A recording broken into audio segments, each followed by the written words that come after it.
Hey y'all, it's Lauren. This week I'm talking with Justin Taylor about boudoir photography. This is the Chicks and Dip podcast.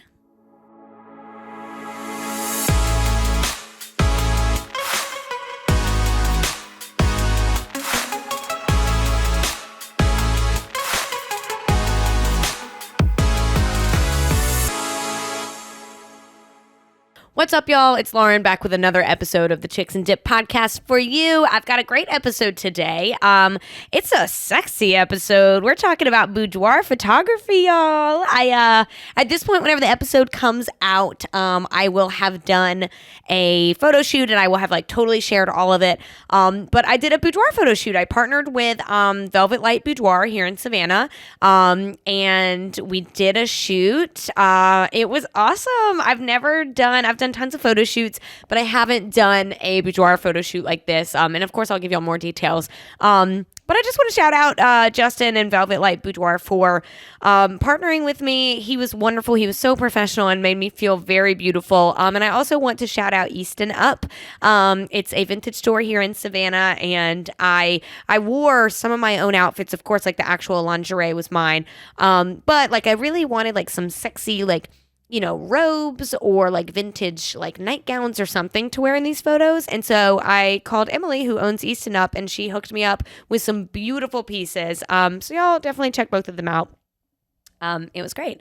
But before we get into that with Justin and talk some more about boudoir, I obviously want to talk to you guys about some things I've been talking about over Chips and Dip this week.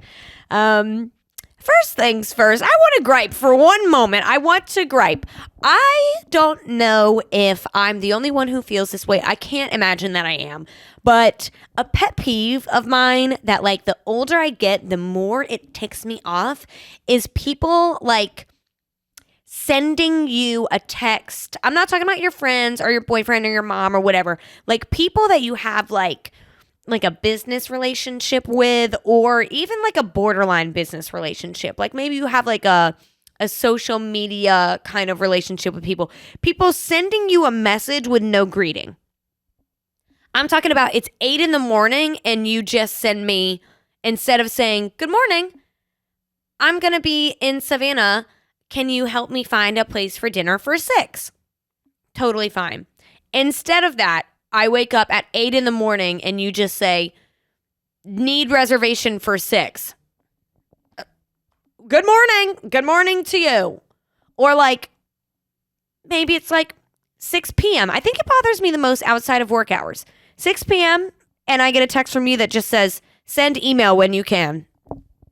I haven't talked to you in 3 days and you know hello. Nothing. Just send email. Oh, okay. And so the way I handle that, I always text back, good morning, send, to let you know this should have been a greeting. Or I say, hello, how are you? Send. And then I answer your question. And it's really, if that's something that's not a big deal, it's really not a big deal. And, I'm being a little bit dramatic here. But just a simple good morning goes a long way. You set the tone. You know what I'm saying? You set the tone from, I need something now. I don't know what mood I'm in. Versus, good morning, I need something from you. That's so much more pleasant, you guys. It's an abrupt alarm clock versus one of those alarm clocks that wakes you up with a hybrid of a light coming on with a chirping of a bird. That's just more pleasant. It's just more pleasant. It sets the tone for a good day. Goodness. And griping.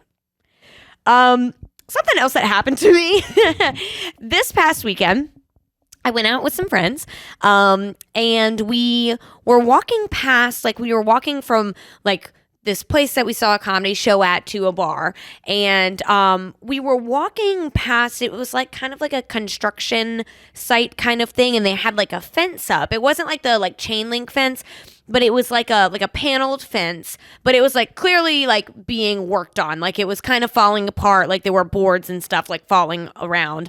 And so I'm walking past, and my friends are just kind of being drunk fools. And they walk past the fence and bump it, and a plank moves. And so my friend like starting to like punch at the fence because like the plank kind of fell off whenever he like brushed it. And so now instead of just picking it up, he's like, oh, you want to go with the fence, like being funny. So he starts like, fake punching at this fence. Then he starts real punching at the fence. And so something about me, I don't really consider myself a rule follower or a rule breaker. Like, it really depends on what we're doing. Like, there are definitely some situations where, like, rules do not apply to me in my head. You know what I mean? Like, if, like, no one can get in real trouble or, like, no one's going to get hurt or nothing illegal, fine. Like, break the rules. That's fine.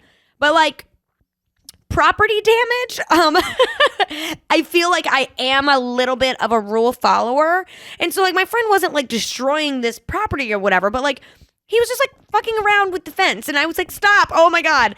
And so then they start calling me a snitch. They're like, wow, Lauren's being a snitch. And so then I look around and I realize like all the people that I'm with are wearing like gray hoodie with like denim jacket. Like they're all wearing the same fit.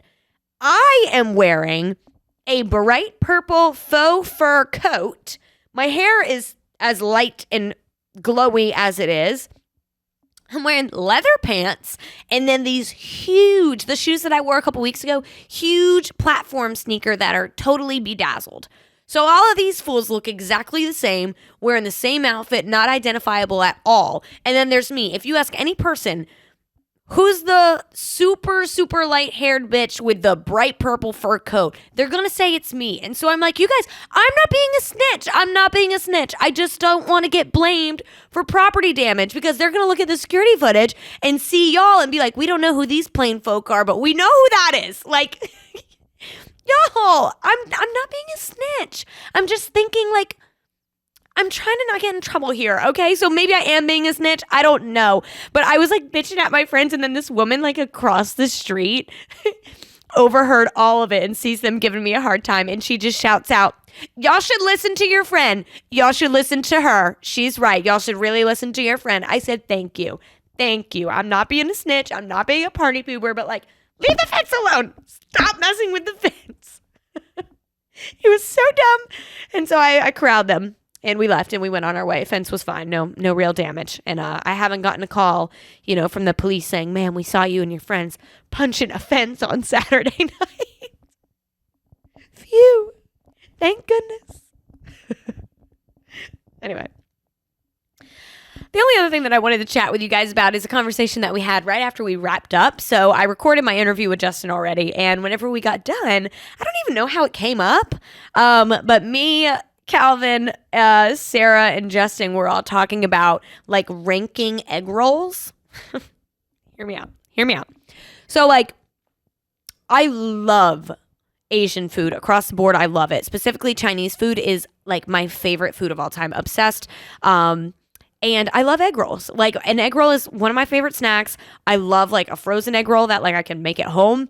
I love to just go get an egg roll. There's like, if you're from like around Savannah, they have the Parker's gas stations.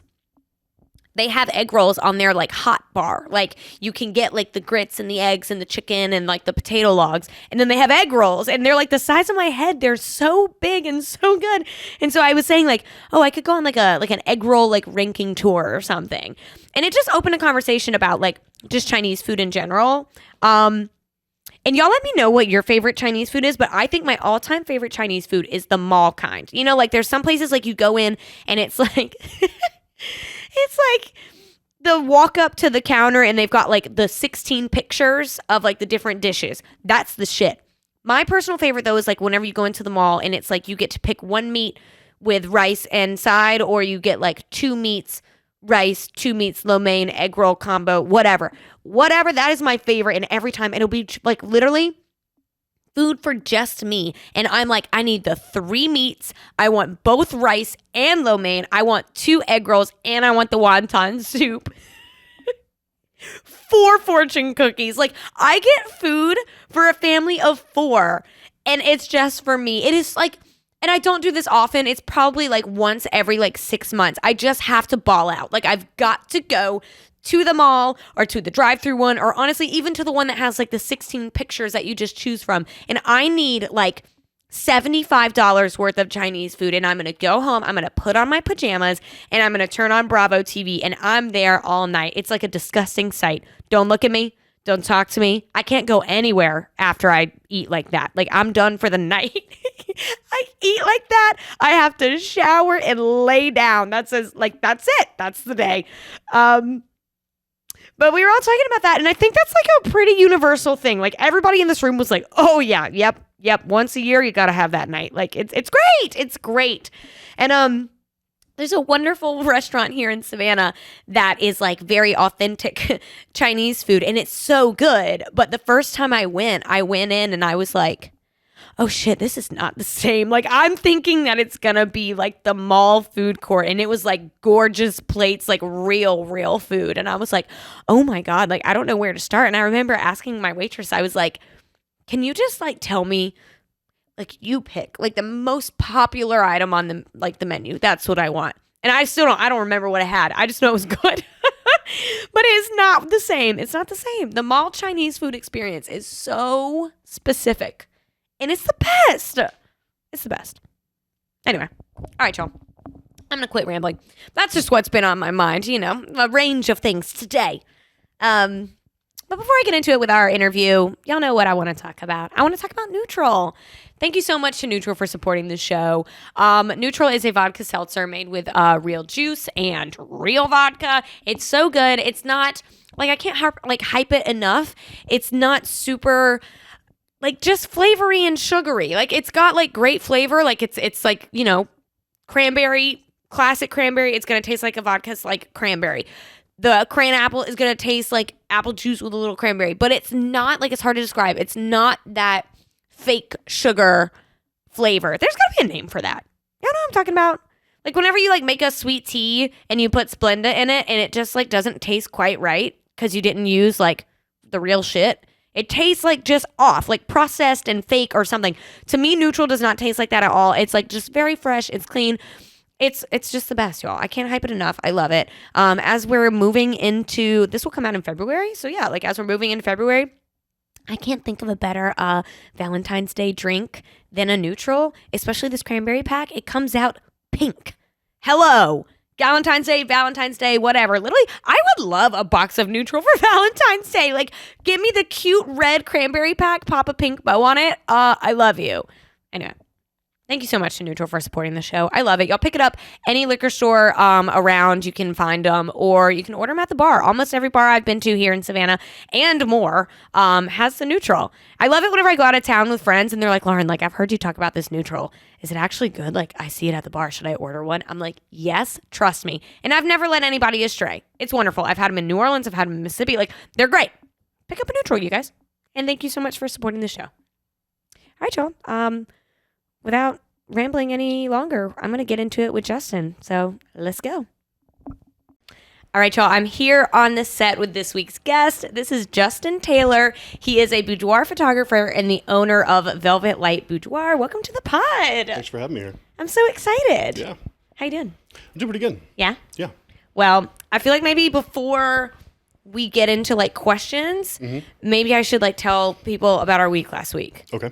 So last week, y'all, I did a boudoir photo shoot with Justin, and it was amazing. I had done, I don't even know if I should say, like, I had done a boudoir shoot before, because it did not feel the same. Like, I had done a styled wedding shoot, and, like, 5 minutes of that was a little bit of, like, wedding style boudoir, but it was more so, like, put on, like, sexy undies and, like, halfway get dressed. So it was not even close to the same thing, I don't think. Yep. So I, like, kind of went in new, and you do, like, which we'll get into this in the interview, but, like, there was all of this pre-photo shoot, like, questionnaire. Like, he really, like, got to know me, got to know what style I wanted, like, what I'm comfortable with, all this stuff. But we were shooting for, what, how many hours?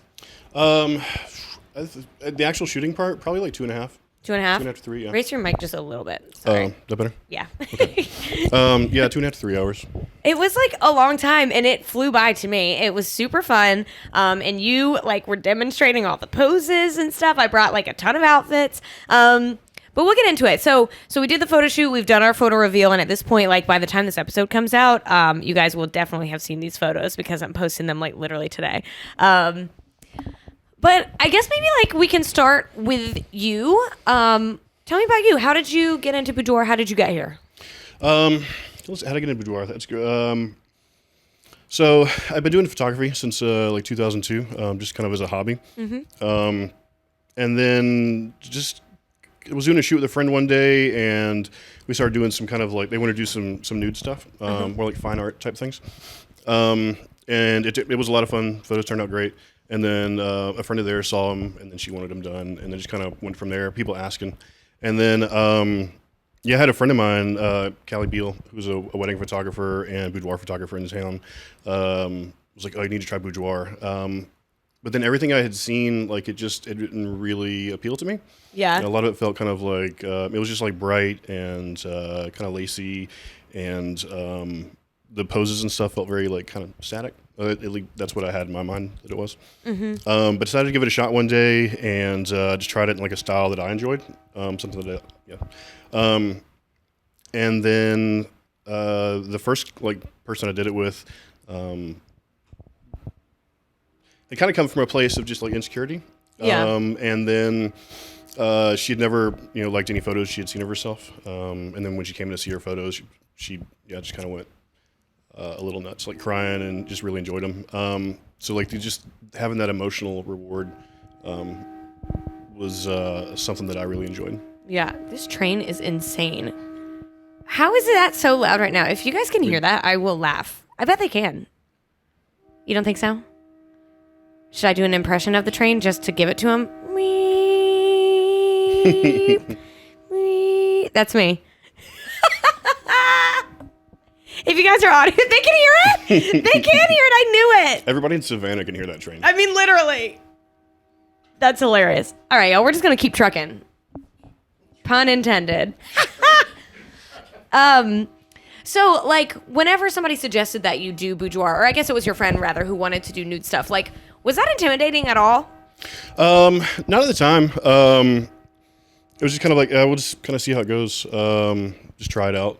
Yeah. And I mean, your work, to me, the style of your photos, like, I keep saying they look like paintings. Like, fine art is the vibe. Yeah. And so, like, has that always been your style? Like, do you think that's why you weren't really weird about nudity?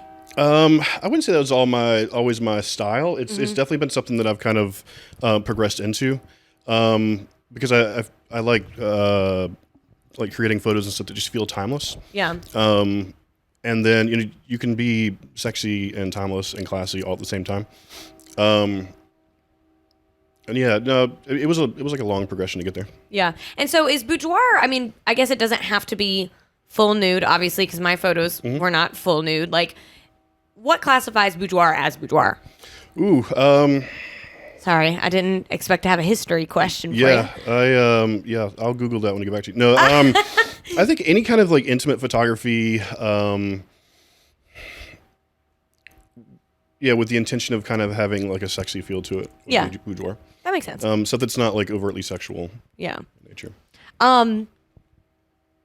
So talk to me about some of your clients, because I think a lot of people think of boudoir as a pre-wedding gift for your future husband. Yeah.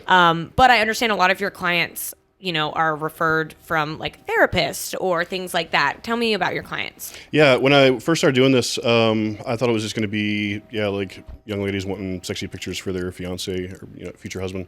But that's really just like maybe like 10% of it. 10% really? Yeah. Mostly, surprisingly, it was, it's mostly women who have just come from a place of, they've just been through something big. Yeah. Whether that was divorce, like car accidents, surgeries, pregnancy, miscarriages, sexual assault sometimes, stuff like that. And they're just trying to feel better about themselves.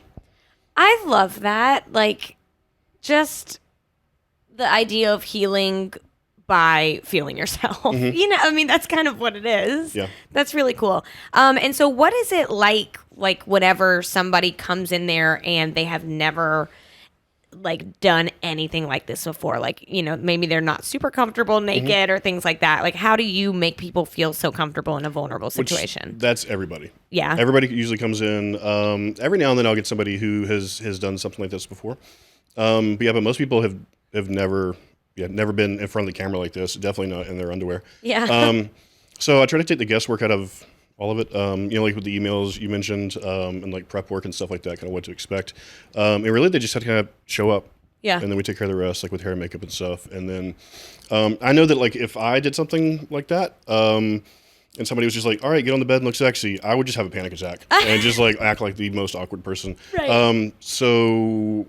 Just walk them through everything. And then like I mentioned in your session, you know, people tend to like to hold a lot of tension in their hands and stuff. So if you give them things to do a lot, they forget about being nervous. And two, like just like their hands look natural.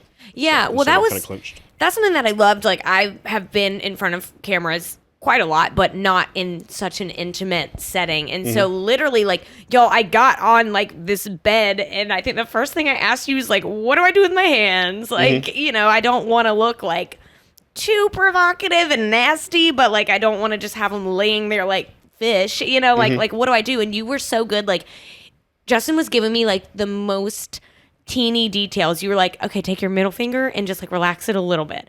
And then the whole time you were shooting, you were like breathing like out loud, reminding me to breathe because I was holding my breath the whole time. And I just think that you've got it figured out. How long did it take you? Like the first shoot you did you know all that, or did it just come with time? No. I think I'd found like a couple of like just basic tutorials like online videos and stuff, just basic posing. Yeah. But I found out like pretty early on that you can put somebody in a pose and it's not gonna look great. Yeah. You know, like each pose doesn't work for everybody. So if I have them just kind of put you in like a pose and then just get you to like to move around and stuff. Yeah. It tends to look a lot more natural. Yeah. And so I do want to talk about like walk the listeners through kind of the emails and the form and stuff that you sent, because I just thought that was really cool.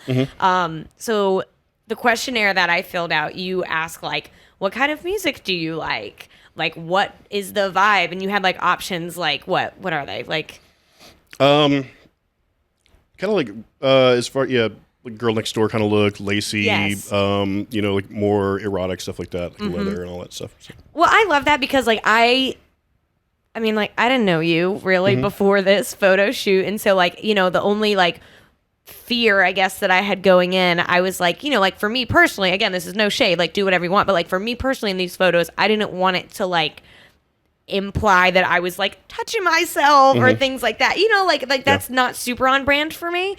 And so I was, like, just nervous about it. And then I got the questionnaire and I felt so much better because, like, literally, that's an option. And I was like, do not click.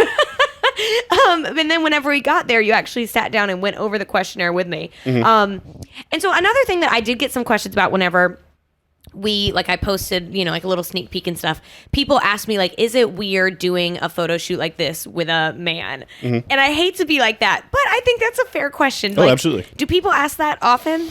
Well, I don't know if it's asked, like, if it's worded like that. They don't call you and ask, is this going to be weird? Yeah, no. But I do feel like it stopped a lot of people, which is totally fine. You know, if somebody contacts me, like, they're like, oh, I didn't know you were a guy, which there's a photo of me on my website. You know, if they have concerns or whatever, it's like, oh, like, I don't think my partner will be okay with that. I totally get it, 100%. Right. And I'd happily refer them to somebody else. That's why I just think that all the steps that you take, like, take any weirdness out of it. I mean, it's just like a doctor. You know what I mean? Yeah. Like, yeah, like, despite what the photos look like, the photo shoot itself is nothing like that. It's like really lighthearted and fun. It feels, and honestly, y'all, I can vouch, like, the poses that you, like, coach you through, there is not, you are working muscles you didn't know you have. Like, there's not time to think about, like, oh, is this weird? Like, there literally is no time for that. Yeah. I just loved it. And so, have you ever had people look at their photos and, like, not love them? I've never I have yet to have a client who felt that way. Yeah. There are some poses or whatever, like, ooh, I don't like that. It's been interesting to see, like, what different people pick out about themselves that they don't like. Yeah. Because usually it's things that I would never think of in a million years. They're like, oh, my collarbone looks a little weird in that photo. I was like, okay, I'll take your word for it. Okay. Stuff like that. But No, overall, yeah, everybody's been fortunate enough to be really lucky with that. That's good. Is it like, what is it like to work with, I mean, this, I don't want to like be so like negative, but I just know like as women, we can nitpick the shit out of photos of ourselves. Do you ever want to just like shake somebody and be like, your arm doesn't look weird. Like, you look amazing. Sometimes, yeah, when you go through, like 100 photos and like half of them, they're like, oh, this little tiny thing here, this little tiny thing here. And I was like, yeah, these are great. Right, you look beautiful. Yeah. And I wish they didn't see themselves like that. And I think that's probably like the most frustrating part. But do you think that, I feel like overall, even if there's a few that people don't like, do you feel like doing a photo shoot like this, like ultimately helps people see themselves like in like a sexier light or, Yeah, I think so. I mean, that's what the clients say. Yeah. What is that like? Um, Like to provide that for someone, I mean. For somebody who kind of came from a background, like I definitely like was a late bloomer. I was like pretty awkward in school and being younger and stuff. And didn't get like more confident until older. It's nice to like rewarding to be able to do that for somebody. Yeah. So I have a question about OnlyFans. Okay. We live in an OnlyFans world and like a world of like Twitter porn and shit like that. Why do you think that doing like a professional boudoir shoot is like more impactful for someone than like throwing up their tripod and taking like a sexy pic? I think you'd have to look at the results of the photos. Like to see the photos that I create and stuff. Like, I mean, I like to think of them as works of art versus like, here's my boobs. Right. Yeah, for everybody to see. I agree, and I think, I mean, I don't do OnlyFans. I don't take pictures like that of myself at home. But if I did, I can just imagine just like the way you feel doing a full photo shoot. Like I feel like a supermodel. You know what I mean? It's like a different kind of experience than just like being in your house. I don't know. I think that something like this is like self-care. Well, and I can't speak for everybody that does OnlyFans, but I would imagine that some of the people that do it already have like a very positive view of themselves. Yeah. And sometimes, like my clients come in and that's not the case. They're looking to feel that way. Yeah. Just to have somebody come in and like take all the guesswork out of it for them. Yeah. Really helps. And so I want to talk about like some of the props that people can bring because I know on the questionnaire there's an option for props. We do not kink shame on this podcast, but like, what are some crazy things people have brought in? Ooh, there was a time where like firearms were really, like full on like AR-15s and stuff. I had a lot of those in a row, and I was like, I don't know what's going on. Like, what's this political climate right now? Like, yeah. And then as far as like kink stuff, there was a lady that brought in like a bunch of bondage gear and stuff, and at the time. I had a studio in my house, and so I'd have everybody kind of come in, and we would like sit at my living room table, and we'd kind of like get to know each other. I'd ask them the same questions I asked you, and I'd be like, okay, let's lay everything out, like all your clothing options and stuff. And so lady started laying everything out, and just took out a couple of butt plugs and like plopped them down like right on the. And I was like, have you used those? And she goes, yeah. And I was like, could you get them off my table? Like this is where we eat. So yeah, stuff like that. And then there's other things that you wouldn't think of. Like I had a lady who came in. She was a mechanic and brought in like a wrench, like a set of wrenches and stuff. I was like, I don't know how we're gonna make this work, but we did. And then like books. I have a lot of people bring books in. Yeah. So I was also I was like trying to prepare like. Of course, I was reading your stuff, and then I was also like, like on Pinterest, like just trying to like figure out like my outfits and stuff. And I noticed there are a lot of props, and I was making a prop list. I haven't even told you this. And I ended up like not bringing like any of it, but I was like, what do I love? Let me just like make a loose list. I was like, disco ball. And I was like, am I about to take my disco ball out of my living room? Thank you so much for not doing that. Why would you have to have like a huge full-size disco ball? Like, can we make this work? I probably would have politely told you no. No, I would, or that we just have like out of it in the background somewhere. People can bring stuff in, and as long as we can use it in a way that doesn't look like forced, we try to incorporate it. What if I had showed up with an AR-15? I mean, if that's the vibe you want to go for, yeah, you'd have had some great AR-15 photos. Yeah, do like a guns and boob calendar. I'm just obsessed. That's so funny. And so why do you, something that I love that you did, and I'm sure that the answer is just because it works better, but like, why do you feel like it is important that you like physically show people these poses like that we're gonna do? That's the only time I stretch. Really? No. I feel like, yeah, just kind of, it's tough to like put areas like, I don't want you to lay down and do this, this, and this. And they're like, what are you talking about? Yeah. So it's easier for me to get down and show them. Yeah. I mean, literally, like the back bending in some of these photos, it feels like I was like having an exorcism. And then you look at the pictures and it's just like pretty. Yeah. That's just crazy how weird you feel. I love it though. Let me look at my question list here. I have gone off the rails and just like been throwing out questions. Do people get like emotional whenever they see their photos? Yeah. That happens a good bit. Really? Yeah. Like, do people cry? Oh. Yeah. Yeah, it happens often. Somebody comes in and like they've never liked a photo of themselves, and then they see themselves, especially like that. Yeah. Yeah, it can be really emotional. You did like preface my photo review. You were like, a lot of people have never seen themselves like this before. And then I kind of got to thinking about it. And like I told you, like, I don't like take sexy pics at home for any reason. Like I live with my boyfriend. He sees it. But, like, I guess I haven't seen myself. I've seen myself naked, but not in a photo posed like that intimately. Like, it was cool. Yeah. And I'm kind of glad that you prefaced it with that. Like I felt like I checked myself. Like, oh shit, I might have cried if you hadn't prefaced it. Yeah, set the mood like that. Yeah, I kind of have the same talk with everybody. Like at the beginning of that, like we can be our own biggest critic. So if you like looking through these photos and you see something that you don't like, don't worry about it. We'll get rid of it later. Yeah.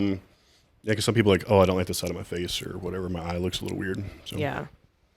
I don't know. I was just feeling myself so hard, y'all. Like literally, I probably sounded like a douche. You let me see one photo, and I was like, "Oh yes!" And like the whole rest of the photo shoot, I was like on one. It was fun. So why I like to ask people like why they do what they do. So like why do you do this? I think like, a lot of it is for that emotional reward. For me, because I love photography, and I feel very fortunate to be able to make a living doing it. But for things like weddings and like taking photos of babies and like couples and stuff, like they know what they look like. Yeah, like, you know what you look like on your wedding day. You know what your kid looks like. You know what your dog looks like. Stuff like that. But yeah, like Boudoir is different. Yeah, to have somebody come in, like from a state of like vulnerability and to see themselves like in an empowering way. Yeah, and so. This show is kind of about being in your 20s. What advice do you have people? I have two-parter here. What advice do you have for people who are in their 20s who like about confidence and like self-image and things like that? Ooh, man, in your 20s. I think your 20s are like just an awkward time. Yeah. Just like trying to figure out who you are, what you like, what you don't like, and then like once you get in your 30s and stuff, you see like this is who I am. It's a lot more comfortable. But I feel like advice to give: don't rush into things. Like don't rush to get married. Don't rush to have kids. Don't rush to like settle down and like there's like a lot of pressure on like buying a house and stuff. But find out where you want to live. Go explore. Go travel abroad. Figure out who you are as a person before you decide to like settle down and stuff. That's good advice. Yeah. And also like as far as confidence goes, you'd be surprised at like how many people don't think about you. In your head you're just like, oh, what do people think? Or like, oh, like how do I look and stuff? And like, yeah, they might give like a fraction of a second of a thought about you, and then after that it's over. That has been like the best advice. Like I think that I first heard a version of that whenever I was like referencing the gym. And it's like once you realize no one gives a shit, no one is paying attention to you the way you're paying attention to Everybody's yourself. caught up in their own story, their own little world. 100%. And that's like so funny whenever I like get worried about like, oh my God, like my hair looks weird. I will check myself. I'll look in the mirror and be like, can you get over yourself? Yeah. Stop. Like, it's true. And so then the second part of that question, we talk a lot about just like career things because I feel like that's just like a hot topic whenever you're in your 20s. What advice do you have for the 20-year-old listening who doesn't know what they're doing with their life, maybe? It's okay not to know what you're doing with your life. Yeah, I talk to a lot of people who seem like they have their shit together, and they're like, I don't know what the fuck I'm doing. Like I'm just winging it. But I'd say like I felt like when I was younger, there was a lot of pressure on me to kind of like fit into a career and do that for my entire life. That's what my dad did. That's what my grandparents did. And then I when I got out of the Marine Corps, I had like a lot of weird jobs, and then fell into like a really good career and did that for 15 years, but ended up like hating it. Yeah. So like it said, like, travel, go explore, figure out who you are as a person and what you want to do. Yeah, and don't rush into like finding a career. Just live poor for a while. I mean, not like super poor, but like kind of. I feel validated. Did you see my reaction? I was like, he's advising living poor, but yeah, or just like just see how minimal you can live. Okay. Before and then build from there. Okay, so you mean that in a much different way than I mean it. See, I don't want to live a minimal life. I don't live a minimal life. I live outside of my means is what I do currently. Okay. So maybe I should work on that. No, don't make yourself poor by maxing out your credit cards. No, but like I feel like if you Calvin is like dying right now. If you have a foundation of like how minimal you can live, it kind of just takes the stress off of everything else. I should reflect. Yeah, that might be bullshit. So I would, take it with a grain of salt. It sounds like solid advice. Like, I think that if I sold so my dining room is like my glam room right now, and it's just like 2 clothing racks. Like, I'm obsessed with clothes. We talk about it somehow every week on this show. And if I could, figure out a minimal closet, like what are 25 pieces and that's going to be it, I think I'd be better off financially for sure. Yeah. I have more room in my home. But I could never. I literally could never. I mean, you saw I showed up to our photo shoot with 12 outfits? Yeah. Somewhere there. Yeah. Yeah. And so I do want to kind of ask about your personal life a little bit. Yeah, sure. Surprise. What is it? Is it ever weird to date? Like, has anybody ever been weird about the fact that you take photos of naked ladies for a living? No. I mean, I've been very like upfront about it because it's not something I'd like want to, to drop on like the 4th or 5th date. So yeah, very upfront about it. And everybody's been like, oh, that's really interesting, really cool. Yeah. So no, I mean, I didn't think that people would. Like, I would never be weird about that. But like, I always ask. Like we did have a OnlyFans model or creator, whatever you want to call her, come on, and that was like a fascinating. I think certain people can just be a little bit weird about nudity. Period. Yeah, especially because I mean, there's a lot of creepy guys with cameras that like taking pictures of young ladies with little clothing on. Yeah. So I feel like they can kind of like, oh, this guy's a creep or whatever. So I try to tell them like the ins and outs of it. And, right. Like it's very professional. Yeah. And like, I feel like in today's age, if you were creepy, you wouldn't have any business. Oh, you know what I mean? Like people would put you on blast. Yeah, absolutely. Wow. Especially when Savannah's such a small town, everybody would know. Right. Do people bring, actually, let me just like give a little behind the scenes. Do you care if I mentioned that you were there? Okay, so we have my friend Sarah is in the room, and she was actually there during the photo shoot, like taking some behind the scenes videos and stuff. And like, first of all, that like expedited our friendship. I was like, my nipples are just out. Like, hey Sarah, like we've only hung out like twice, so that was a real bonding experience for us. But I wanted to bring that up to say, like, do you like it whenever people bring a +1? Do you prefer it to be one-on-one? Like, what are people doing? Are they bringing their friends? Usually, so the majority of the time, it's just myself and the client. Yeah. However, if they want to bring somebody, I'm totally cool with it. Especially if they feel more comfortable. I just ask that it's like somebody who they feel will be positive, and it's somebody that they haven't been in like a romantic relationship with, because I just find like that it's a little harder for people to relax in that situation. Yeah, no, sometimes it's a lot of fun. Yeah. Yeah, sometimes they'll like bring a bottle of champagne and just kind of like make a girl's day of it. Yeah. That's what I feel like. I would rather bring a girlfriend. Like, I like that you ask, don't bring your partner, because you might think like, oh, this will be like a sexy experience for us. But like, if my boyfriend was just watching me do a photo shoot, I feel like I would be like a little, not self-conscious, but almost, like, do I look weird? Does he think I look weird? I love it. Yeah, you can usually tell, like I said, like in your hands and like your eyes and your lips and stuff. It just like feels like there's a little more tension. Yeah. But I've had people come in town, especially from like when they travel. Like 2 friends will come in and we'll just do this like both of them will have a shoot at the same time. That's cool. Just like trade off, hype each other up. What have you done a favorite photo shoot? Is there one that stands out other than mine, obviously? I would say. Yeah, I had a client come in. And she's like, oh, I brought a lot of stuff, and I was like, okay, it's cool. Like people usually bring like a lot of stuff, but she brought boxes of things in. Boxes? I was like, oh, this is gonna be a pain in the ass.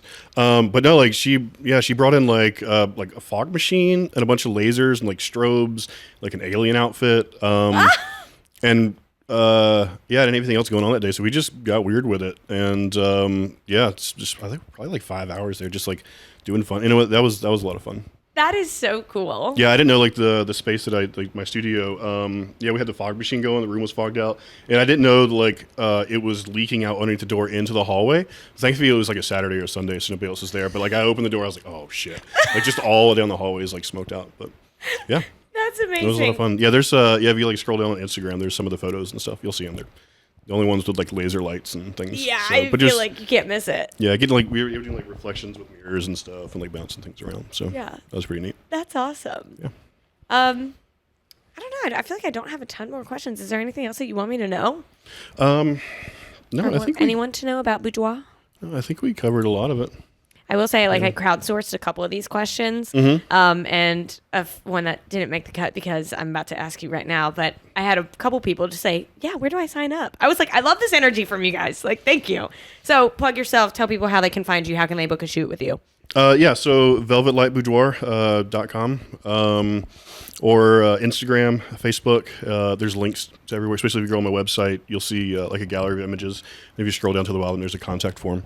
Cool. Yeah. And usually if somebody wants to book a session for like a special date, like an anniversary or birthday or something like that, I recommend like at least a month out.